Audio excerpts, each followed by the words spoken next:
যুক্তরাষ্ট্রে একটি আন্তর্জাতিক ড্রোন প্রতিযোগিতায় অংশ নিয়ে অভূতপূর্ব সাফল্য অর্জন করেছেন বাংলাদেশের শিক্ষার্থীরা। নিজস্ব উদ্ভাবিত দুটি ড্রোন নিয়ে যুক্তরাষ্ট্রের অ্যারিজোনায় অনুষ্ঠিত ওই প্রতিযোগিতায় সার্বিকভাবে ৩৬তম স্থান অর্জন করেন তারা, যা আন্তর্জাতিক পরিমণ্ডলে বাংলাদেশের সুনাম বয়ে এনেছে।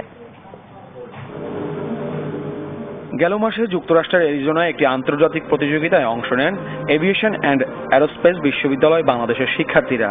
নিজস্ব উদ্ভাবিত দুটি ড্রোন নিয়ে ডিজাইন, বিল্ড, ফ্লাই, ডিবিএফ প্রতিযোগিতায় সার্বিকভাবে ৩৬তম স্থান অর্জন করেন তারা, যা এই বাংলাদেশ তো বটেই আন্তর্জাতিক পরিমণ্ডলে সুনাম বয়ে আনে।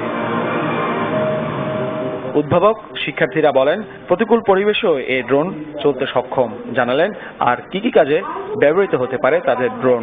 আমরা কৃষি কাজে এটা ইউজ করতে পারবো, তারপর বন্যা দুর্গত যখন কোনো প্রবলেম হবে এইসব কাজে আমরা তখন ইউএসবি গুলোর মাধ্যমে বিভিন্ন ধরনের খাবার এইসব সাপ্লাই দিতে পারবো। কোনো পাইলট যেহেতু নেই, এটার ভিতরে থাকা অটো পাইলট ব্যবহার করে অটোনোমাসলি নেভিগেট করে কোনো স্পেসিফিক জায়গায় যেতে পারছি কিনা, এটাই ছিল হচ্ছে এবারের মূল উদ্দেশ্য।